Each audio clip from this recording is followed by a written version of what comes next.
Welcome to Compass Points, the weekly podcast for CompassKnox.com. CompassKnox.com is your best source for news and politics in Knoxville and Knox County. Your hosts today are Scott Barker and Jesse Mayshark, the founders of CompassKnox.com. You can find their daily in-depth coverage and subscribe at CompassKnox.com.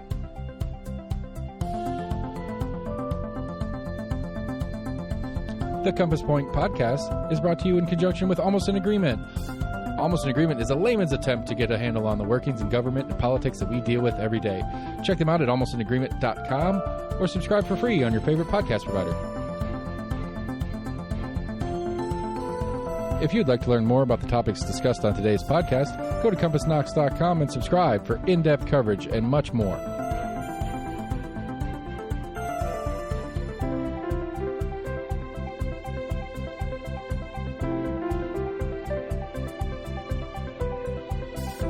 And now, here are your hosts, Scott and Jesse from CompassKnox.com.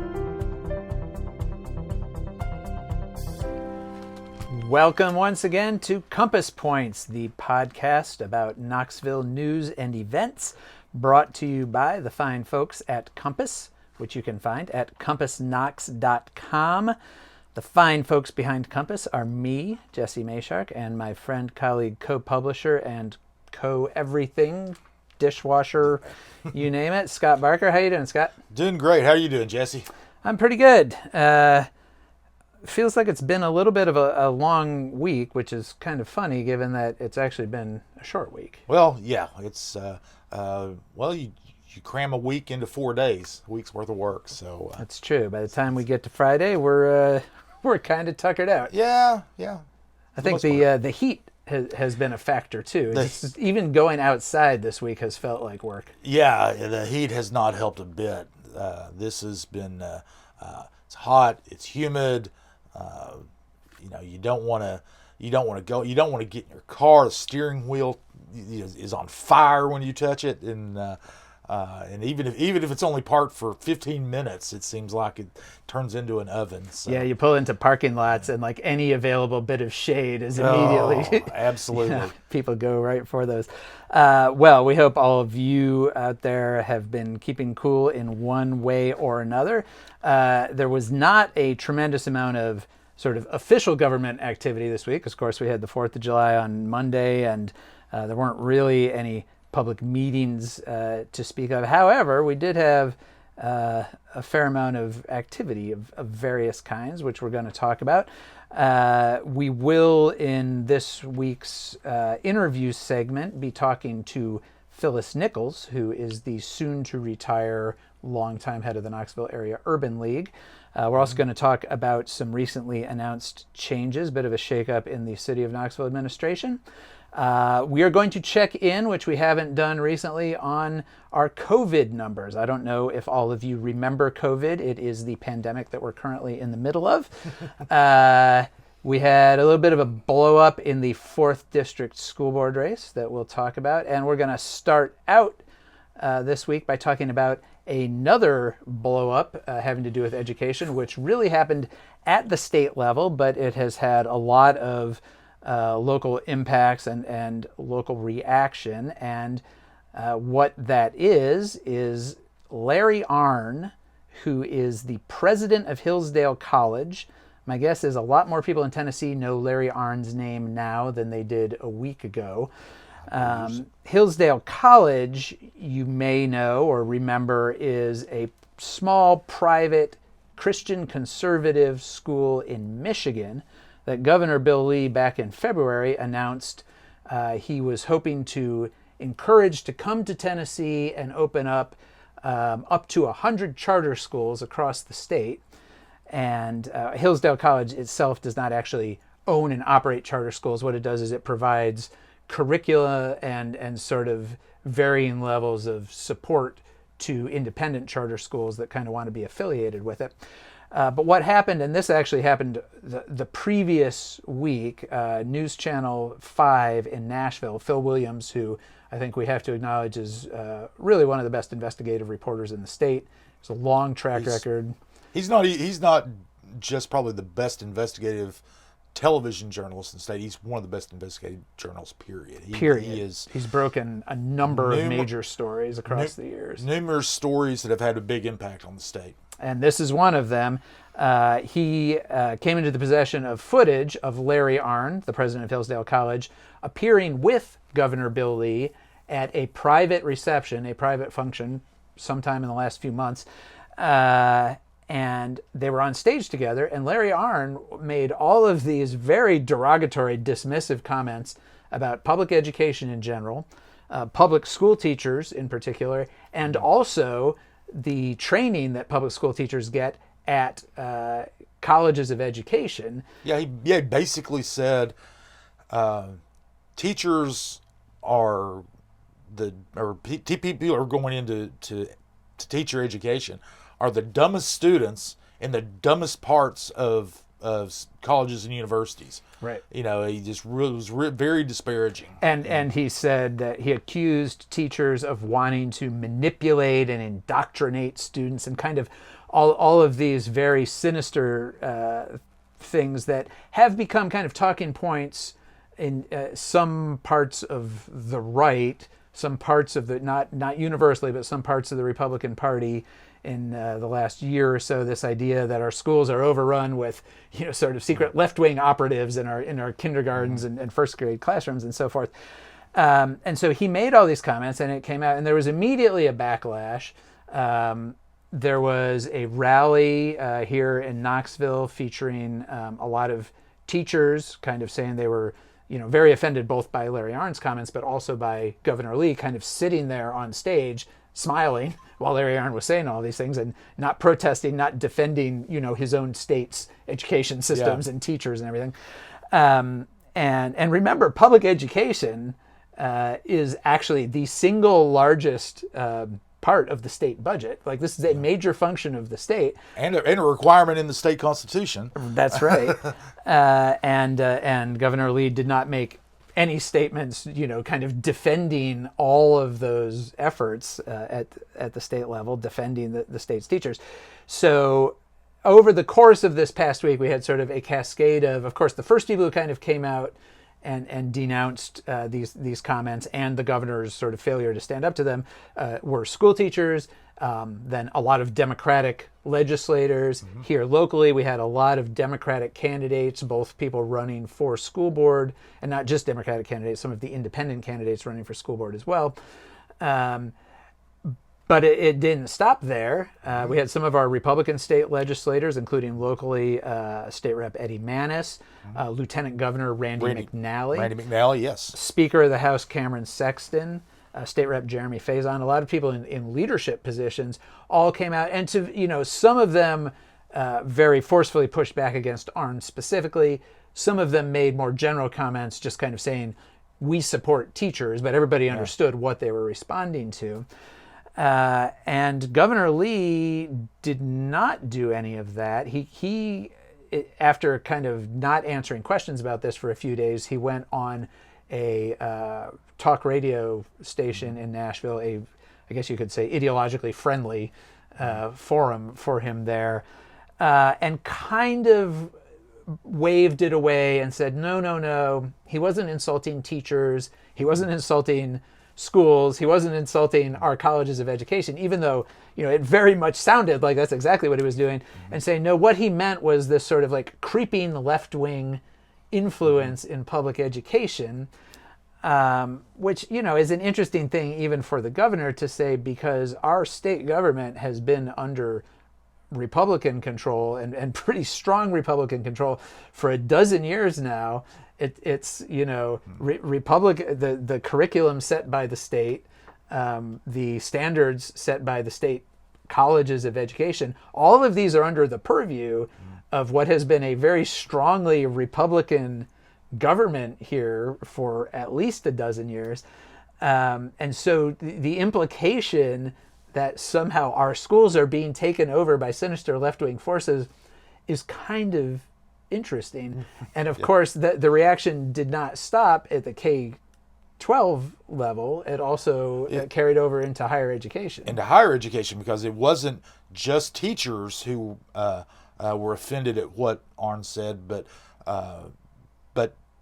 those who educate teachers, the colleges of education throughout the state, one of the first people to come out and forcefully say something was the president of Maryville College, president of Carson Newman College, which is also both of those are religious schools. Carson Newman is a Southern Baptist school. Maryville College is a Presbyterian school. Belmont College, the president came out and spoke. Vanderbilt University issued a statement. Randy Boyd at the University of Tennessee was silent for a day or two, but we asked him, asked his communications people if he had. If he would address Arnn's comments, if he would address Lee's silence, if he would address teacher education at UT. Well, he didn't do either of the first things, but he did address teacher education and did stand behind the education that the education colleges at the 4 University of Tennessee campuses, the work that they do and the students that they educate. He was forceful in that. Like I said, he didn't address Arnn, and he didn't address Lee. But then again, the University of Tennessee is pretty dependent on the state for funding, and Lee has been funding the University of Tennessee at a pretty high level. One of the points that President Boyd made was that UT, the state just appropriated $20 million to UT to help educate more teachers and get them into the education pipeline, because we have a shortage. We have a severe shortage, and that was definitely one thing that, like the rally that included a lot of teachers here, that was something a lot of those teachers made a point of, is that their own colleagues are leaving because the past 2 years under the pandemic have been very difficult for all sorts of reasons. Teachers are being put under all this kind of scrutiny about what they're teaching, what books they're using. They're sort of having their professional judgment second guessed by legislators and parents and all sorts of people, and it's just not an easy time to be a teacher to start with. And so we're already facing this kind of like exodus from the profession and a scramble to try to fill all these positions. And then you have this come out and a situation where the governor appears to be, sort of complicit, I guess, in this denigration of the whole profession. So, and I said earlier that it was Democratic school board candidates and independent school board candidates who denounced it. That was at that rally. I should note that some of the sitting school board members and Republican incumbents who are running for re-election, like School Board Chair Christie and Betsy Henderson in the 6th District, also came out and made very forceful statements in support of teachers. The Republican candidate Will Edwards in the 4th District, who actually we're going to be talking about again in a minute, also, again, said that this was completely unacceptable language to talk about teachers.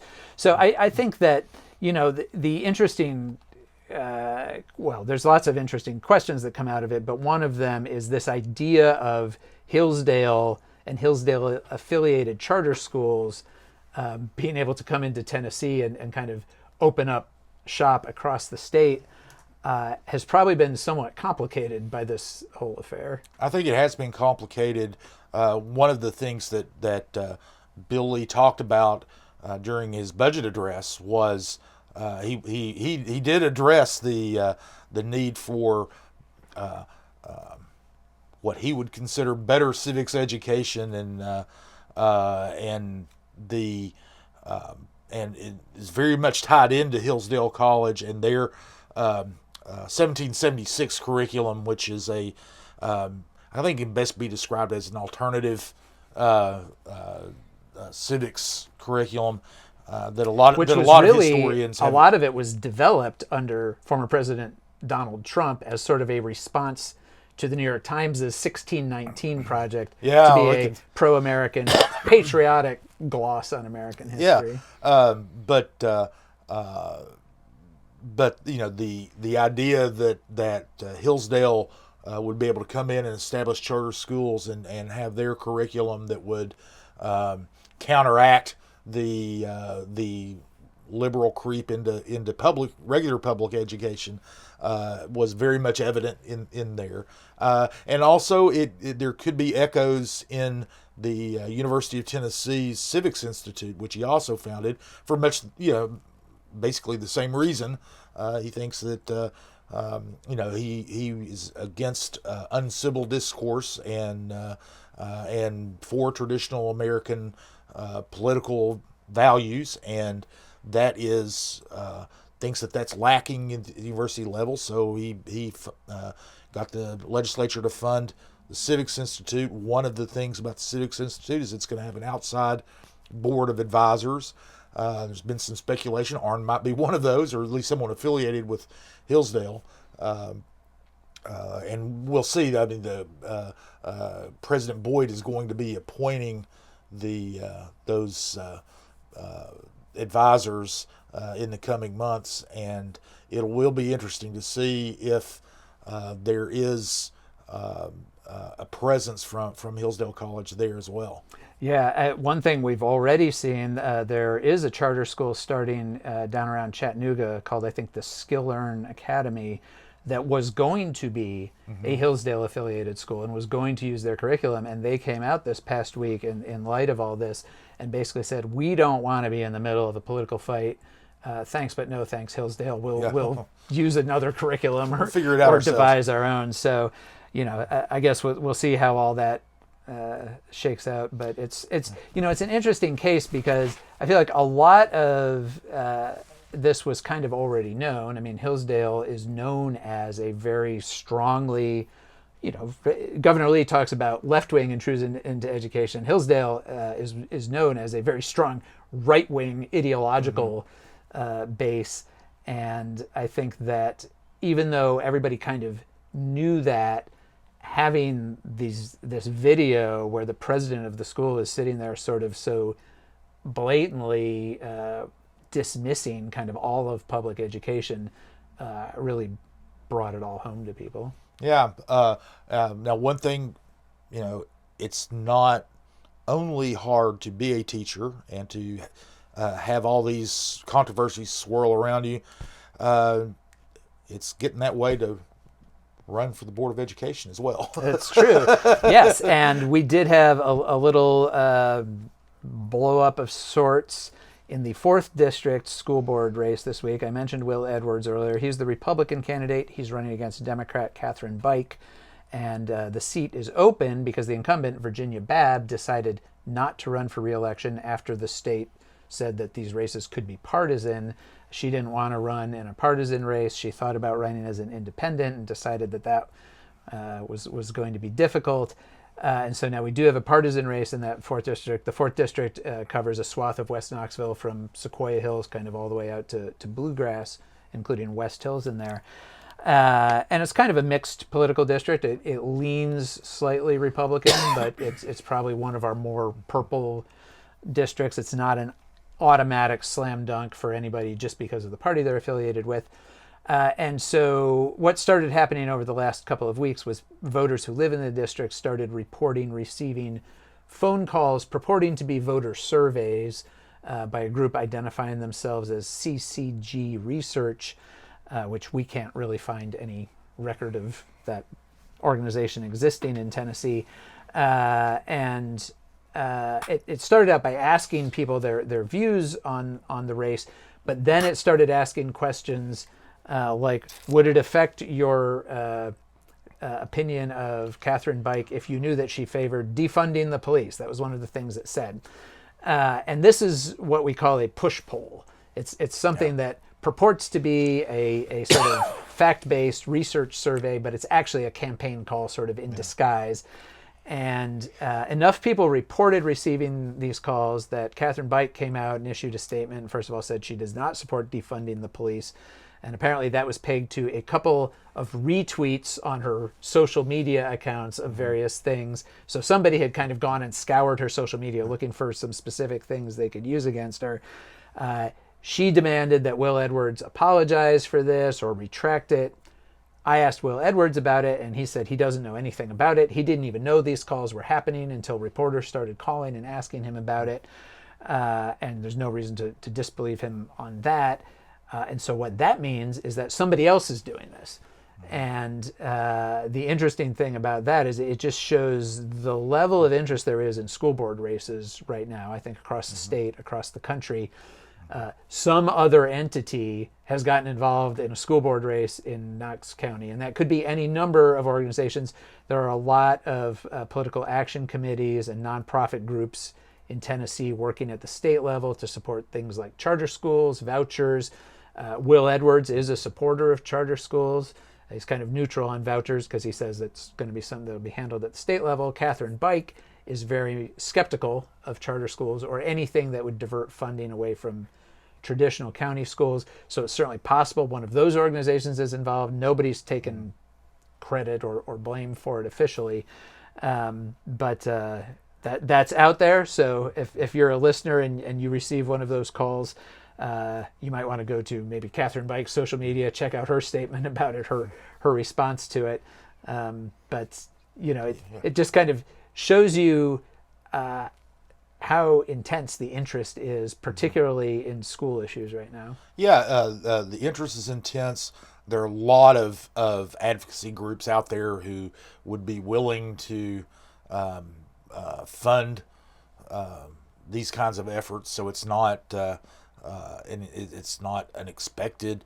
And push polls have been around for a very long time. It's they're looked down upon, but they're part of this. One thing that I think that's odd is that it is something that's being done at such a local level. The push polls are generally done at congressional races or Senate races, things like that. So it's interesting that that tactic has gone all the way down to the local school board level. Yep. And in support of a candidate who we should mention has raised a tremendous amount of money himself, Will Edwards had $83,000 in the bank in his campaign funds at the end of April, which is just a staggering amount for a local school board race. I haven't gone all the way back to look to see if that's a record, but I kind of feel like it has to be. I can't think of another race that would have any other generated anything like that. And he had at the end of April literally 10 times as much money on hand as Catherine Bike did. But even on top of that, there's this other organization coming in. One thing to watch there will be there could also be mailers that go out around these same issues. If there are mailers, they have to have some disclosure on them of who is actually funding it. And so that's not, if you're a listener, neither Scott nor I live in the 4th District. If there are mailers, we're not going to receive them. If you receive one of these mailers, we would be if there is a mailer, we would be very interested in seeing those. All right, moving from sort of a feverish local race into more literal maladies, I thought that maybe we should hit on this week. We're halfway through the year, in the middle of summer. What's going on with our pandemic? Well, believe it or not, COVID-19 is still around. A lot of people, you go out in public now, very few people wear masks. A lot of people seem to be moving along as normal, as though things were, they're living like it's 2019. But COVID-19 is still with us. It is not only with us, but it's gaining strength again. The measures that we have been following, case counts, hospitalizations, deaths. Hospitalizations and case counts are going up. Deaths have been pretty steady and held steady, and they're low, thank goodness. But still, more than 1,400 people in Knox County have died during the pandemic. But one thing that's interesting is to compare the numbers this year and the numbers last year. Last year, during the summer, there was a lull between big spikes in cases, big surges that put a lot of people in the hospital, killed a lot of people, made a lot of people sick. And this time last year, COVID was almost non-existent. I wouldn't say was non-existent, but throughout the region, and not just Knox County, but throughout the East Tennessee region, hospitals were seeing about 35 people a day. and obviously not. They were not 35 unique people every Right. day. I mean, That people was were in the the hospital. average The average hospital hospitalization. census Yeah. was 35. Case counts were very low. There were a couple of days where, at the end of June last year, where no new cases were reported at all. Yeah. This year, it's a little bit more, and it's going up. We had the average number of cases, new cases per day, last week was 100. And that's been going up steadily over the past couple of months. We had hospitals were seeing an average of 70 patients. So a double day. what it was last year. Double what it was last year. And this is the slow period. This is summer where people are outside. There's more social distancing, not as much inside activity. Schools are closed, that sort of thing. So, so the baseline when and I say when the next surge comes, the baseline's even higher than it was last year. And speaking of the next surge, we have going to be dealing with a new variant, BA5, I hear. BA5. I'm kind of hoping for a variant BR549 one day, but that's the redneck in me. It accounts for a pretty good percentage of the new cases. I can't recall off the top of my head what that is. It's something around 20%, I think. And this is in the Omicron family. It is in the Omicron family, but it's For a new those variant. of you keeping track. It's very very contagious. There are some, Omicron is COVID-19 period mutates and changes. So vaccines are still working. But it might be a little bit like the flu shot. It's not as it's not specifically for this exact variant, but it does work. The one thing that is so we've got this new variant coming in, and the other thing that's concerning, I think, or should be concerning for people, and I'm sure that public health officials are concerned about as well, is the vaccination rates. The vaccine doesn't necessarily prevent COVID. It does, obviously. I think when you look at the history of them, renders it less powerful. It's people who are statistically people who get sick, who have been vaccinated and get sick, don't get as sick. They don't go into the hospital as much, and they don't die as often. And that's played out in the hospitalization numbers. The vast majority, 80 to 90% of the patients who are actually hospitalized for COVID-19 are unvaccinated. And one of the things about the vaccinations is they've leveled off in Knox County.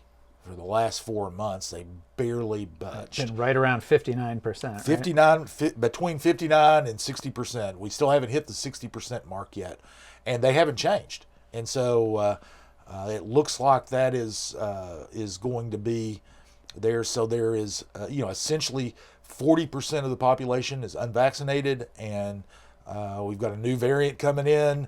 So look for those case counts and hospitalizations, unfortunately, to rise at some point in the future. Well, and so what happened last year, right? We had the big summer lull, but then it started picking up toward the end of July, and that Delta wave really hit significantly right when schools were reopening, and then we had a huge spike in numbers of cases in schools and so forth. It's very possible, if you kind of look at the trajectory right now and kind of look out a month, that we could well be starting another school year as another wave is really rising. And one thing too that people need to remember when they hear us talk about these numbers, and when they look at these numbers, the case counts are getting less and less reliable as things progress, as far as an indicator of what health officials call the disease burden. And that's because so many people are using home tests now, and those don't get reported to the health department, so they aren't included in the count. Right. Lots of people test positive. they're sick, they stay home, they wait till they test negative, and then they never Right. report it to anybody. Yeah, they don't necessarily go, get treatment for it if they have mild symptoms. And then, of course, there, one thing's, asymptomatic people, for ever since this arrived, a lot of asymptomatic people were never counted. So the case counts were never precise. There was always an undercount to them, and now that gap is even bigger. Right. So when you hear that, cases are, we say that, there's 100 new cases a day, those are 100 that are reported in the system. There are lots that are reported that occur that are outside the system. It's becoming a little bit like flu numbers. Mm-hmm. Flu is the same phenomenon. One thing that health officials always give flu estimates every year, but those are done with statistical analysis in addition to actual cases, and that's based on past surveys, knowing how when X number of people are sick with the flu, then Y number of people are sick but don't report it. They don't have that data for COVID-19. So whenever you see case count numbers now, just know that there is a severe undercount of the actual number of people who have active cases of COVID-19. And I think it's important to keep in mind that when we talk about mild cases, the clinical definition of mild here is really you don't go to the hospital.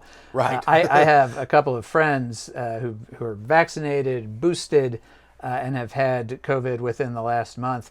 They were really sick. They were not having a good time for a good solid week there. So when we talk about mild can still be sicker than you've been in a long time. It's sicker than you want to be. Yeah. That's for sure. So you're right. Mild means you're not in the hospital. It's still so COVID. The bottom line is COVID-19 is still here. It can still make you sick. It can still put you in the hospital in certain situations, it can still kill. Yeah. And so, while it's really nice to be able to go somewhere and feel as though you don't have to wear a mask, you don't have, you feel much more secure. I don't know about you. I do. I feel more secure when I go out in public, but there's still the risk. Yep. Well, everybody keep yourself safe in whatever way you think is most appropriate to your own circumstances.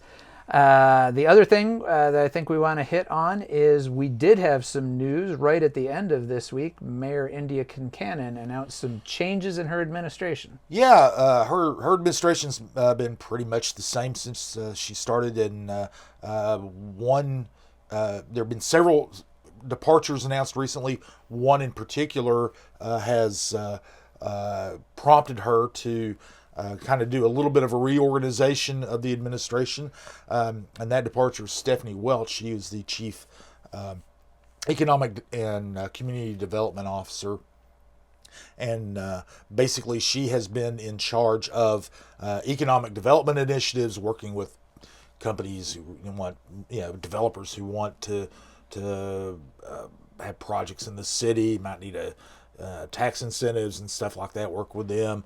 Works with the chamber and all the business entities that work with the city, and she also is in charge of housing, and which is a lot of that. Most of the city's housing programs are affordable housing programs, and so her portfolio is diverse, and they really in some ways aren't really compatible, or they're not easily compatible now. And so she is departing. She is moving to Maine, where she is from New England. For family reasons. There's she no scandal here. Yeah, she's wanting to go back and be with her family. And so that leaves this opening. I was talking to one city official. First of all, Mayor Kincannon decided that those two functions can only be done by one person each. That Welch was doing, two functions that she can only be basically she needs two people to replace her. And I was talking to one city official who referred to her as a unicorn because she was able to handle those responsibilities. But what's going to happen is Harold Cannon, who's the director of engineering, will become the new economic development director, which probably is going to be very well received in the development community. Cannon founded and ran for years and owned and ran for years and years Cannon and Cannon engineering firm here in Knoxville. He sold it to his employees and took a job with the city. And so he's worked with a lot of these developers. He understands their issues with the city, and there have been issues with streamlining services and making it easier for people to do business with the city and invest in the city of Knoxville. So Cannon will become the economic development director. The housing function, the housing director will be Amy Brooks. She is currently at Knoxville, Knox County Planning. She's the executive director there. She is going to come over there. That position came open because Becky Wade, who's been the longtime housing director, is retiring. So Amy Brooks is going to come in and take over that role. She'll be in charge of the public housing programs, the funding that we get through housing and urban development, community development, block grants. Absolutely, and then also the city's affordable housing funds, which are about $10 million a year now. So she'll be in charge of that. Also Susan Janot, the finance director, is leaving. She's going to the airport authority to be the vice president of finance there.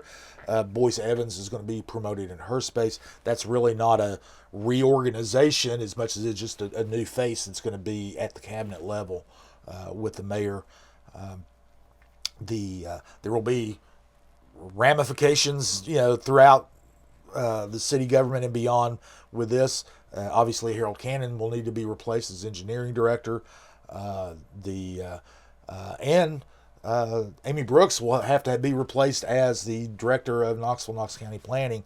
That is an appointment that's made by jointly by Mayor Kincannon and Mayor Glenn Jacobs, County Mayor Glenn Jacobs. So they sometimes don't see eye to eye on things. They've had some friction in the past, and so we'll see how they are able to come to terms with each other and appoint someone to fill that job, which is a very important job in development, as our listeners and readers know. Development is one of the biggest issues in the county, and the Planning Commission and Knoxville, Knox County Planning is right at the heart of all that. So we'll see. Have to wait and see how that appointment shakes out. And obviously Jacobs is on record as being pretty firmly in favor of more development in the areas outside the city, and in kind of making it easier for people to build more housing and so forth. He's expressed some frustration with some of the planning processes in the past. And so when it comes to replacing Amy Brooks and kind of deciding who's going to, be able to serve both the city and the county, there will be some interesting conversations there, I'm sure. Oh, yes, I would imagine so. It would be nice to sit in on them, but I don't think that they will invite us. But we have ways of finding public officials. We know what you're up to. All right. Well, I think it's time for us now to go to our weekly interview segment, and our guest this week is Phyllis Nichols, who is the longtime CEO of the Knoxville Area Urban League. We were just talking about economic and community development in the city. Those are things that the Urban League has been engaged with for a long time, and those are among the topics that we talked to Phyllis about. She's getting ready to depart.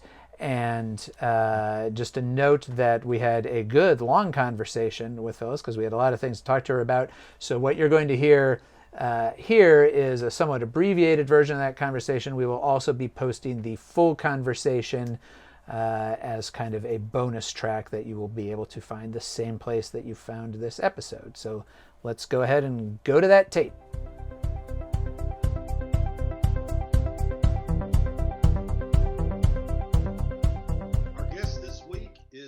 Phyllis Nichols, who is retiring after a long career as the CEO of the Knoxville Area Urban League, 22 years, I believe. And we wanted to check in with her about what she's seen over the years and what she sees moving forward. And Phyllis, welcome. Thank you, Scott. Thank you, Jesse, for having me. I know we've talked many times, but this is a new subject, retirement. I know it is, and especially because you've been synonymous with the Knoxville Area Urban League for a long time. I believe you worked at the Urban League for 30 years. And yes. I came to the Urban League in 1994 on a 12 to 16 hour week contract to develop a workforce curriculum under the Clinton administration, and it was called Welfare to Work. And so I remember one time going home, and I've probably been at the Urban League maybe 24 hours that week, and my husband said, I thought that the contract was 10 or 12 hours. And I quickly realized that I was doing something that I wasn't looking at how long I was doing it. I got immersed in the work. And as a former educator, I realized that for people to re-enter the workforce, they had to be trained, and I loved working with adults and developing the whole partnerships. At that time, so many nonprofits or whatever did work in silos because we didn't know that you would increase your impact if you work together. And so part of my job was to connect all the ancillary services that people coming to the Urban League would need in order to return to the workforce, like childcare and transportation and work clothes and training and medical tests. I remember this from long ago. In order to go to work a long time ago, you had to have a TB test or a chest x-ray. I mean, we think about that now, but it was a requirement. And if you were poor and untrained or not familiar with how to get to work, how do you know how? And so that was how I began, is connecting the Urban League with all the other services, because one agency doesn't do it all. Now, it's such a commonplace thing for organizations to work in collaboration and for you to do what you do best. And so I think that what I have been very privileged to see is the connecting not only with the Urban League, but how our community has aligned to provide services. Well, and could you, because I feel like the Urban League is one of these institutions that people have certainly heard of and are aware of, but sometimes when something's been around as long as it has, people don't necessarily actually know what it does. Like how would you define the mission and purposes of the Urban League? Right. So one of the things that used to just get me, I mean, I had to learn to, take a breath, because people would say to me, and they still do it now, I've heard of the Urban League, but I don't know what you do. The Urban League is 112 years old in the United States of America. At one point, we had 124 affiliates all over the country, even in Anchorage, Alaska. Today, the Urban League has 92 affiliates in 35 states and the District of Columbia.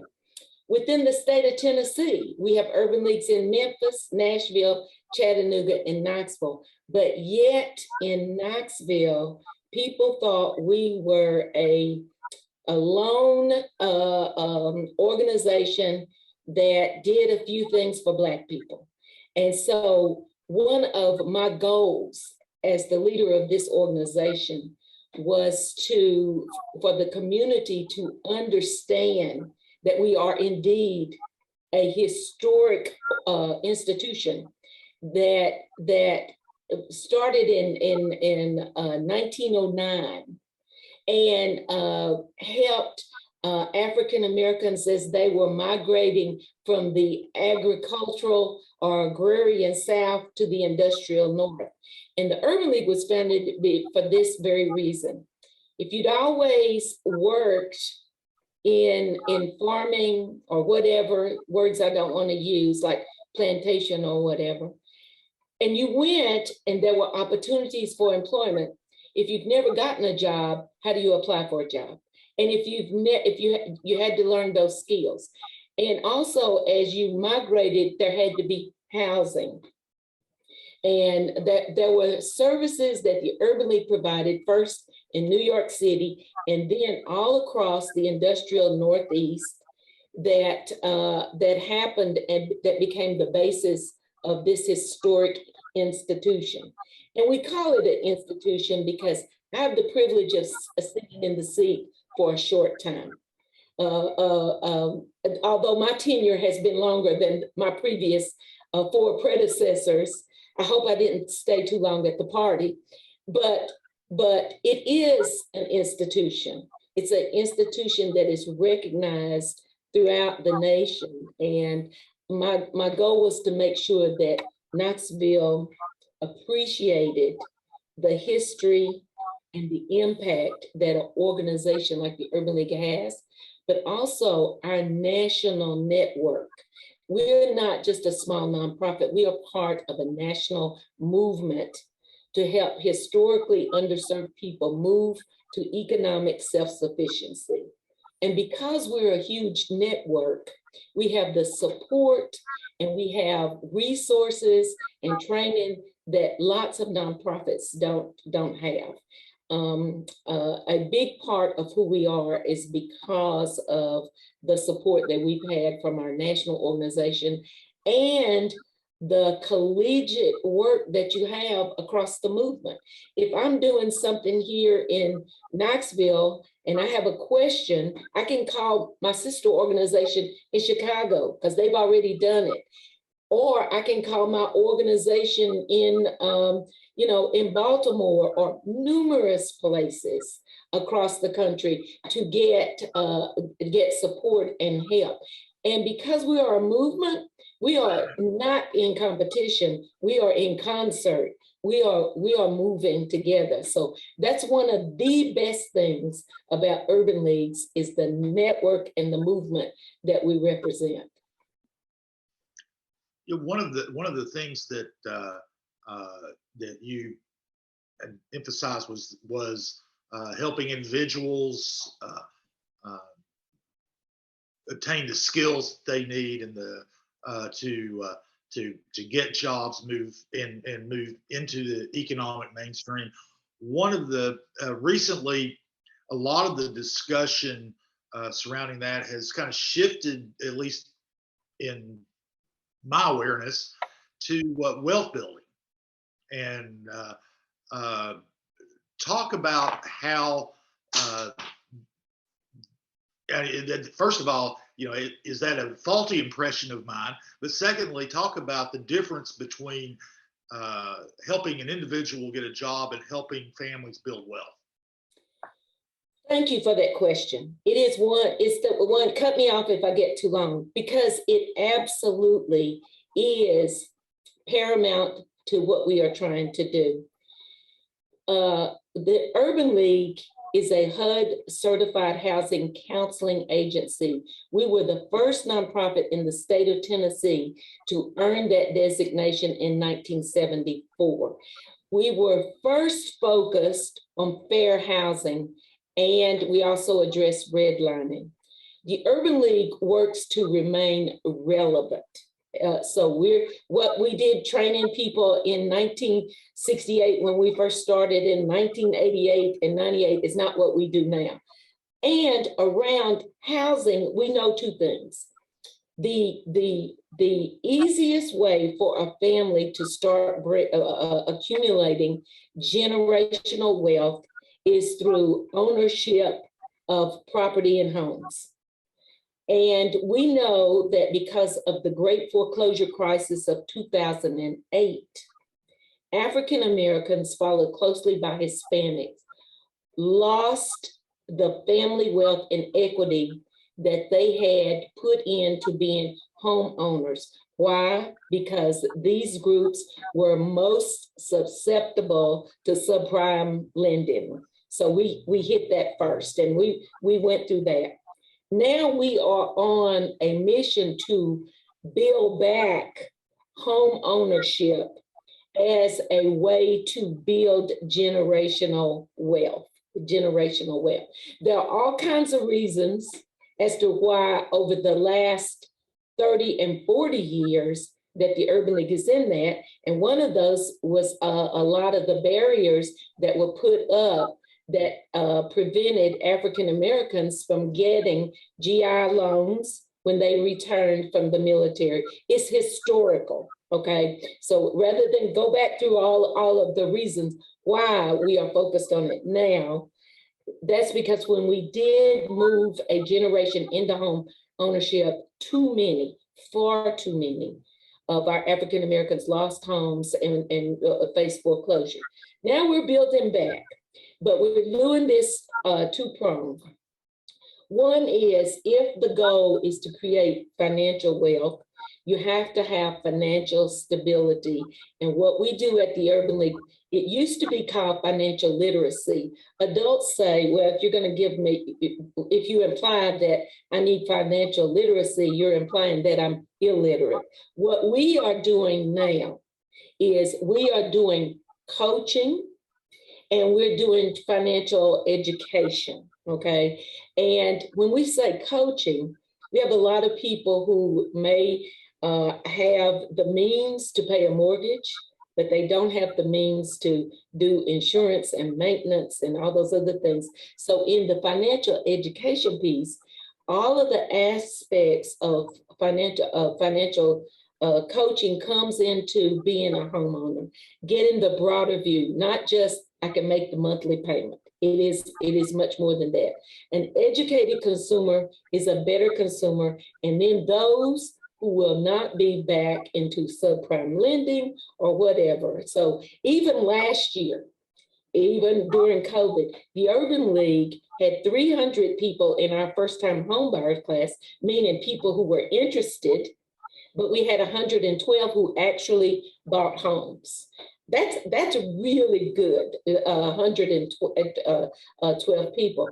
We had 68 who completed our financial coaching jobs and the coaching training to position themselves, whether it's this year, next year, or even 3 years from now, you're better prepared for home ownership.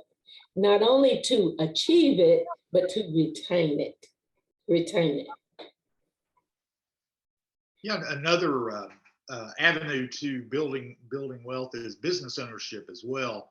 I know the Urban League most recently has been working with the Randy Boyd and the stadium development to promote the use of African American and minority-owned firms in that construction. I know the Urban League has done other things as well as work on stadium with that. Talk a little bit about the importance of building and actually rebuilding in many ways the business community within the African American community. Right.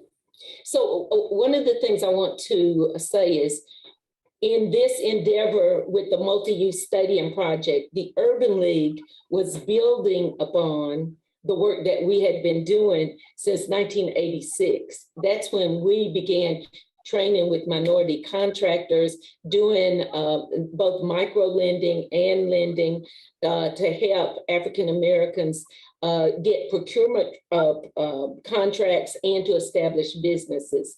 We were essential when the empowerment zone came to Knoxville to manage the empowerment zone project. We leveraged that to become a CDFI, a community development financial institution, which provides us through a partnership with the U.S. Treasury to bring capital to undercapitalized and historically marginalized communities. So we had those things in place so that when the multi-use stadium project came about, we were approached by Randy Boyd and Jim Development, Steve Davis, and other investors to become partners with them because of our history and expertise.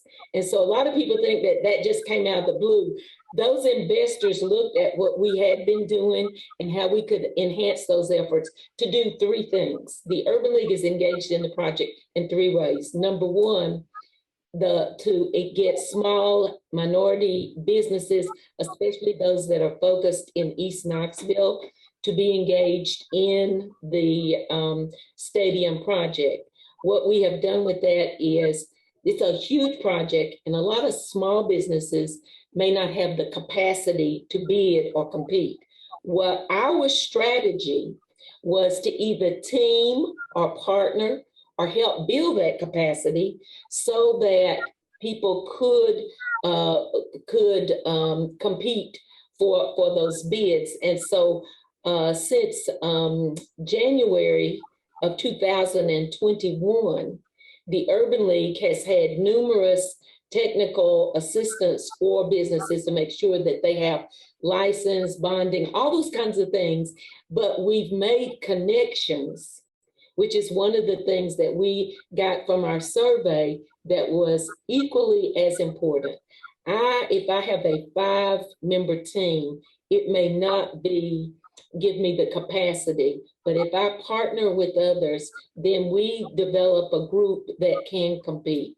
So that was one part, making sure that there were, and removing barriers like license and bonding and insurance. We work with SBA, we work with people all over the state of Tennessee, the city and the county, to put people in the position so that they could be. The second piece is both that for construction, but the second piece would also, there's going to be vendors and procurement. There's opportunities outside of construction. We want to make sure that we tap into that. We call that bucket number 2. And then bucket number 3 is workforce. Those that need training to compete for the construction jobs. I want to emphasize that the Urban League is about the long haul, not the one and done. And by that, our goal is to get people trained so that they can get sustainable jobs with a livable wage in the construction industry. Because once the stadium is built, there's other development that's going to be going on in this area. Just like even if you just look at the University of Tennessee campus, they've got $1 billion of capital projects for the next 10 to 12 years that they're going to need workers. Ours is to provide people with the tools and skills so that they can compete for a lifetime, not for one job. And so we were really clear with the Jim Group and the investors what the Urban League's mission was. Yes, we want to participate in that, but to really address families in poverty and lifting people to economic self-sufficiency, we had to make sure that they could obtain work and keep working going forward. That was one of the things that I think we agreed on first. So the Urban League has worked to create a pre-apprenticeship program with the state of Tennessee, and we are also certified with the U.S. Department of Labor Office of Apprenticeships. Being part of the multi-use stadium project enabled us to work toward that so that we will be able to help people, not just for the short term, but for the long term. And there will be workers at the stadium. There will be people in East Knoxville that will be able to walk to work. Transportation has always been an issue, but having this project within the community will allow more people to become part of the project through employment, and we're also going to be helping with that. So we have our hands in 3 big buckets.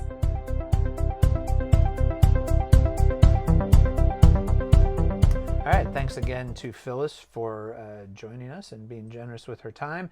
And again, you can hear our full conversation as this week's bonus track. Now we're to the Q&A part of the podcast. Every week we invite our readers, subscribers who are members of our private subscriber-only Facebook group, the Compass Colloquy, to weigh in on any topics that they would like to hear us talk about or address. And one question that got raised this week, as we're approaching another election on August 4th, had to do with election security. Where are we at with the security of our local elections? The person who asked this question mentioned again the 2018 case that we had here where our local election commission's website was hacked on an election night by outside, presumably nefarious forces. And not in response to that particular issue, but in response to broader issues about election integrity, Knox County actually voted a couple of years ago to institute paper ballots. And so I think that that's one thing people should know. Probably anybody who's voted, they first came in 2020. Anybody who's voted in the last 2 years is aware of this. But we do have paper ballots in the county now, which provides an extra layer of backdrop if anything bad happens with our election machine tallies, right? Yeah, there is literally a paper trail. If you fill out the ballot, it runs through a machine, it counts your votes, but it also saves the ballot that you filled out in case they need to do a hand recount. It's very easy to do. It's kind of the really, it's kind of a belt and suspenders approach to election security, which is fine. One of the things that people need to be aware of when they think about election security and they think about voting, they think about what the bad things are that could happen is the voting machines are not connected to the internet. You cannot break into a voting machine and change the votes there. You just can't do it. Right, and that hack of the Election Commission website in 2018 did not affect in any way the ballots, the counting. All it meant was that they basically weren't able to update that website on election. Right, it's always it's a big inconvenience to us if we people like us who want updates of the election results constantly and all. It's a big inconvenience, but it's not a real problem on the real votes, the actual votes that are cast. I remember one time several years ago when I was a reporter for the News Sentinel, had an election machine that shorted out, and there was one issue. It was a county charter amendment that could mathematically have been affected by this one machine.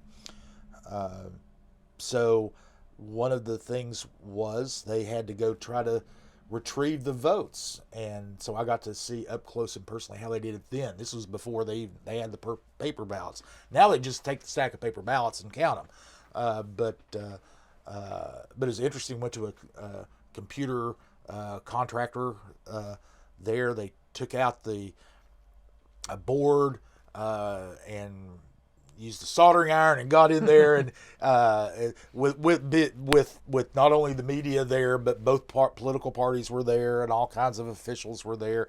This technician was a woman, and she was just she had all these people standing over her shoulder watching her work, and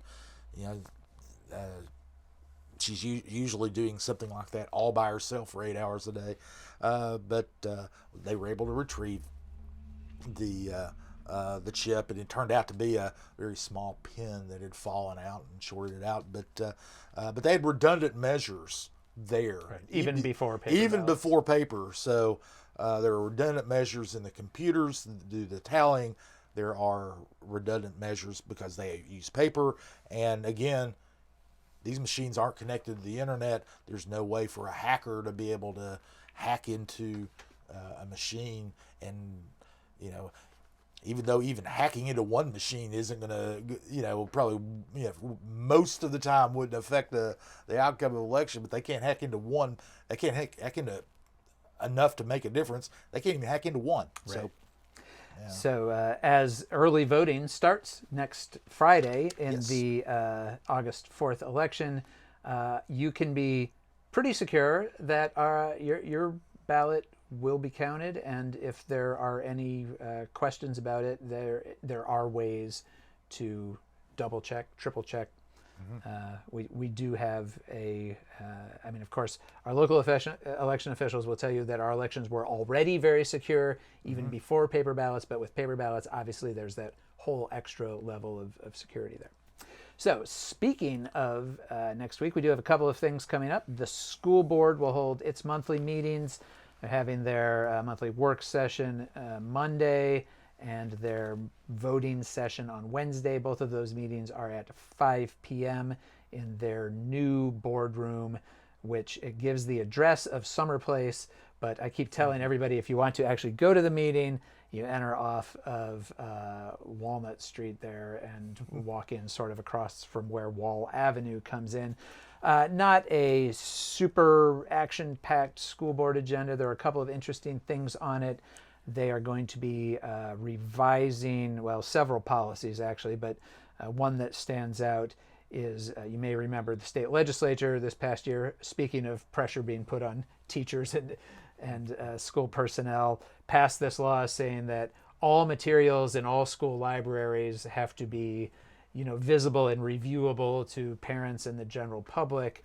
And so they're adding to their library collections policy, saying that starting this coming school year, which means in August basically, all of those collections have to be online where somebody, so if you want to know what are all the books and materials in your kids' elementary, middle, high school, there will be a page on that school's website that you can go to and look at all of those. And then, of course, if you want to go and review those materials in person, physically, you'll also be able to do that. So that's one thing they're talking about. They are also going to be talking about renaming the Knox County Welcome Center, which is a facility they have in the old Lincoln Park Elementary School for students who are new to the district. It's where you go and kind of register. They especially deal with immigrant students, non-English language speaking students, people who need extra support as they go through that onboarding process for new students. They're going to rename it for recently retired Superintendent Bob Thomas. They have a policy that they don't name buildings after people who are still school employees, but Bob Thomas, as of June 30th, is no longer, for the first time in 49 years, he's no longer an employee of Knox County Schools, so now they can name something after him, and they're talking about renaming their Welcome Center for him. Also, speaking of the school board, there is a school board candidate forum next Thursday, July 14th at 6:30 p.m. at the Tennessee Valley Unitarian Universalist Church on Kingston Pike. And we have 5 school board seats up for election this year, and all of those candidates have been invited there. Okay, you have one city council is going to get together on Tuesday, 6 p.m. in the city county building. They've got a pretty full agenda. One of the items on the agenda is what's called a real-time crime center. They're going to put out a contract to design it. It would be part of, and it's kind of in addition to, the funding that's already been set aside for the public safety center that's being built at St. Mary's Hospital campus in North Knoxville.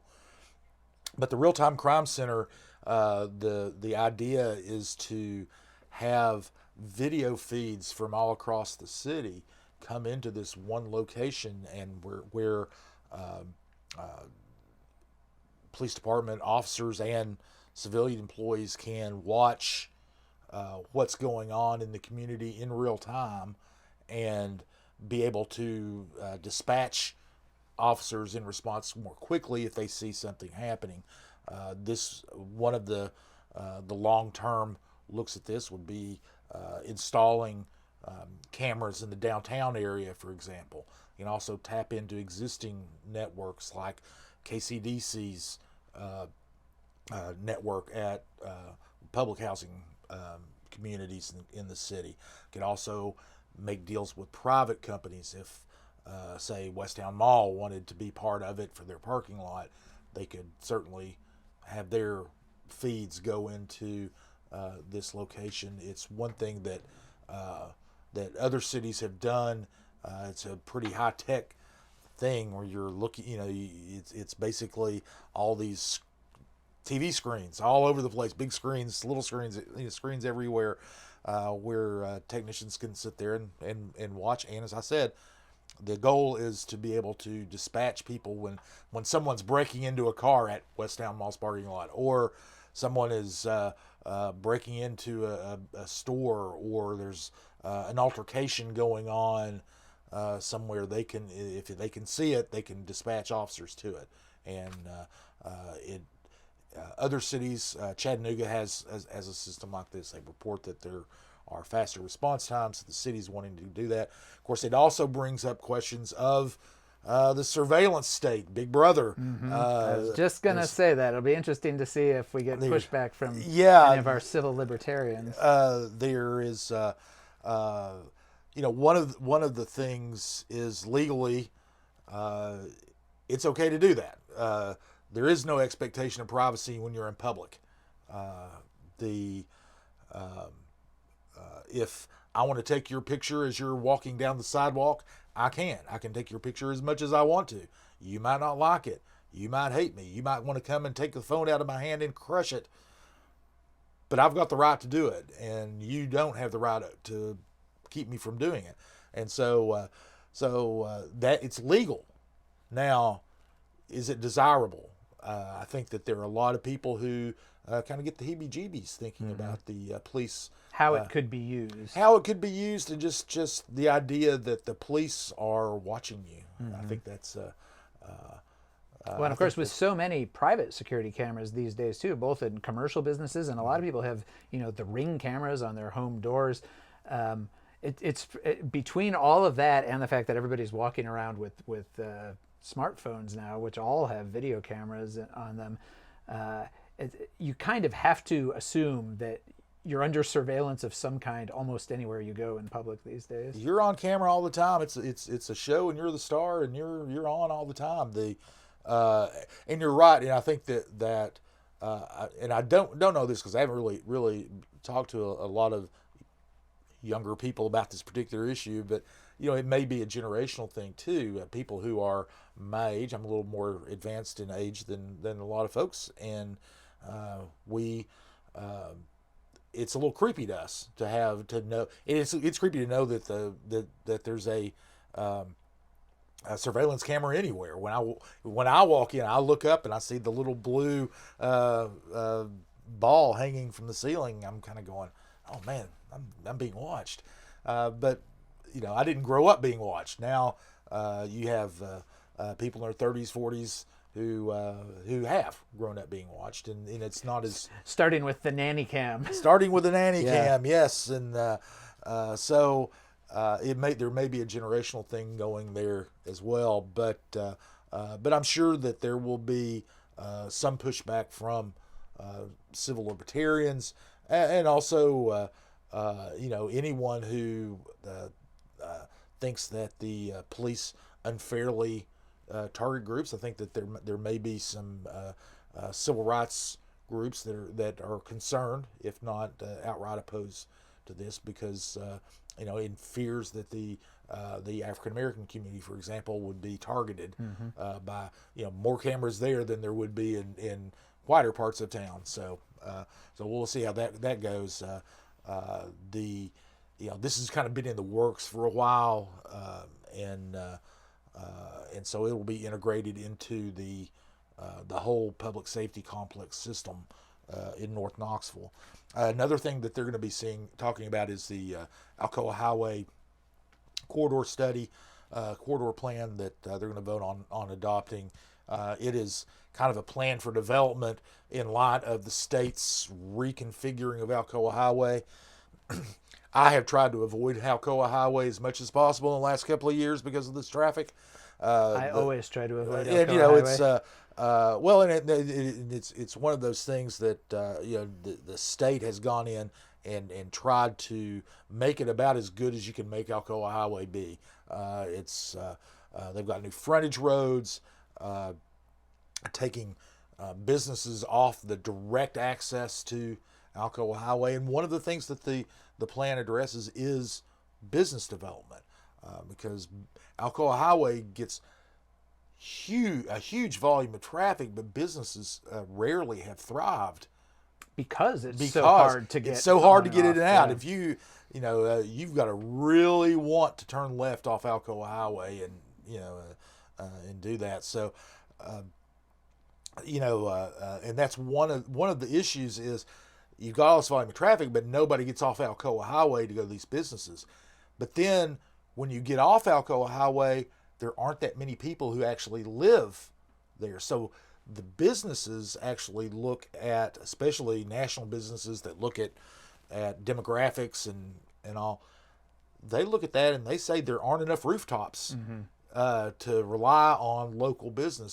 So they're trying to figure out ways to make that an attractive place for tap businesses. into that rich stream of traffic. Yeah, but also increase the density. They're looking at increasing housing density, encouraging more apartment complexes to be built close to the highway. Of course, that raises some concerns from people who live in the single family neighborhoods. But that's about the only way that you'll be able to get the density that the businesses need to survive.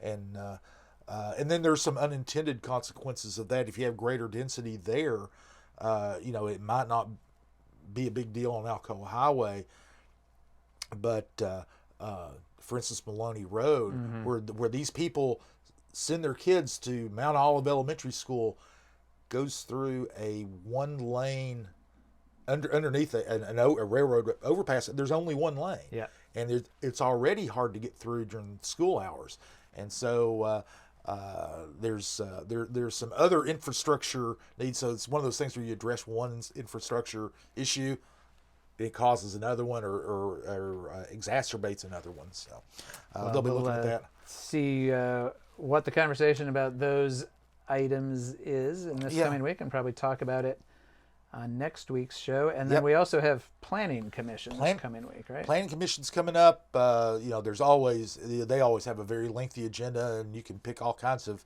items to talk about. I looked at their agenda, which is ever evolving, right up to the time of the meeting.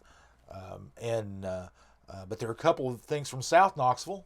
Again, this is the South Knoxville episode of well, a lot of development is moving into South Knoxville. But there are a couple of things going on down there. One is interesting.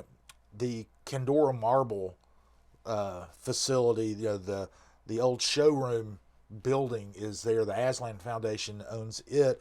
It's basically the South Knoxville Community Center. It's where the festival occurs. One of at least my favorite name for a festival. It's a great local festival. In Knoxville, it is a lot of fun. But it is there. It's a beautiful building made out of Tennessee pink marble, which isn't marble, but we call it that.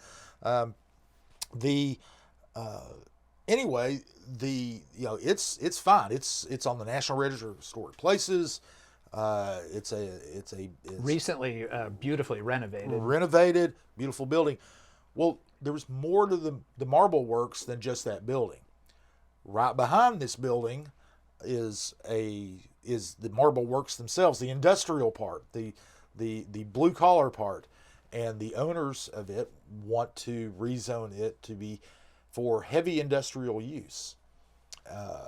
Don't know what their plans are, but and that is right in the middle of a community there. It's right in the middle of the community, and there is some industrial use in the area, and it's indeed zoned for light industrial mixed use, where you could go in and put in apartments, put in condos, put in single family houses, whatever you want to do. I don't know if single family houses can go in there, but the or light industry, but not heavy industry. And the owner wants to put heavy industry in there. It is in the middle of a community. There is, there has been historically, it's been an industrial community. Unfortunately, some of that industry has been toxic, Right. or radioactive. The old Witherspoon properties in Vestal have had to be cleaned up, and some are still contaminated and have been. They were recycling facilities, so there's a lot of metals and solvents and all, and then some radioactive materials too. So while there is an industrial history with the Vestal community, it's not all romantic. It used to be such a wonderful thing. It in many ways was harmful to the community.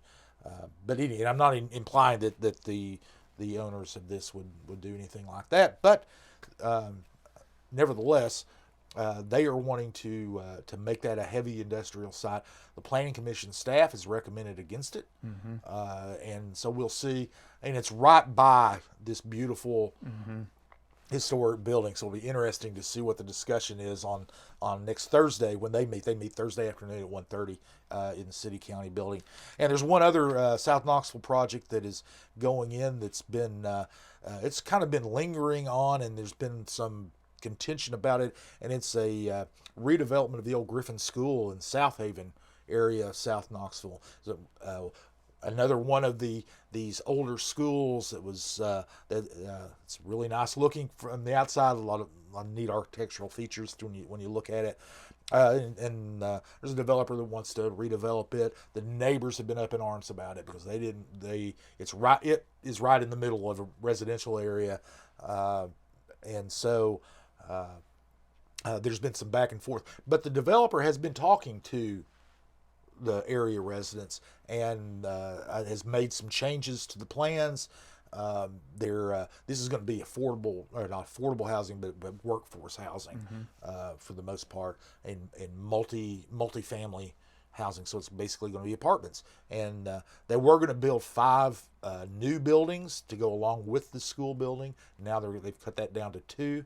They've cut down the number of units that they're going to have from 99 to 77.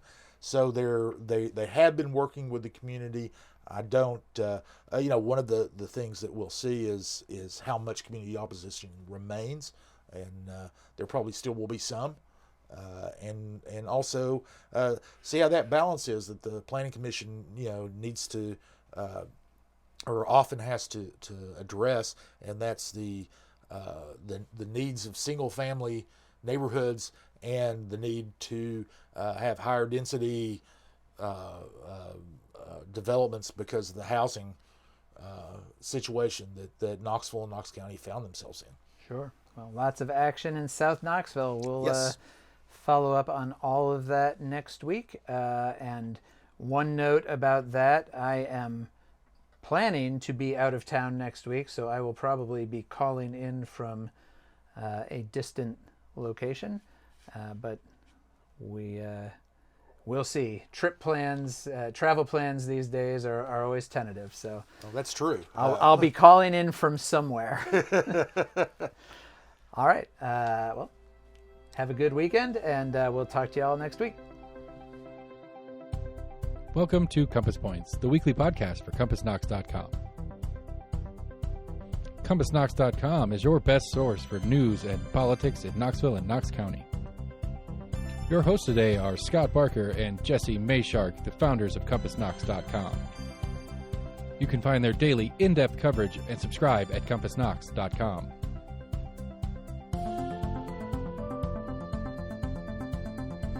The Compass Point podcast is brought to you in conjunction with Almost an Agreement. Almost an Agreement is a layman's attempt to get a handle on the workings in government and politics that we deal with every day.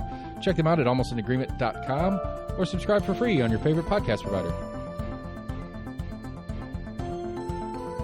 If you'd like to learn more about the topics discussed on today's podcast, go to CompassKnox.com and subscribe for in-depth coverage and much more.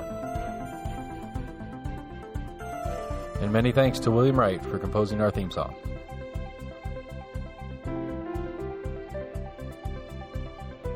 Compass Points is a partnership of Barking Shark Media and Barbarian Productions, and recorded by Lord Seth A. Barber at Barbarian Studios, Knoxville, Tennessee.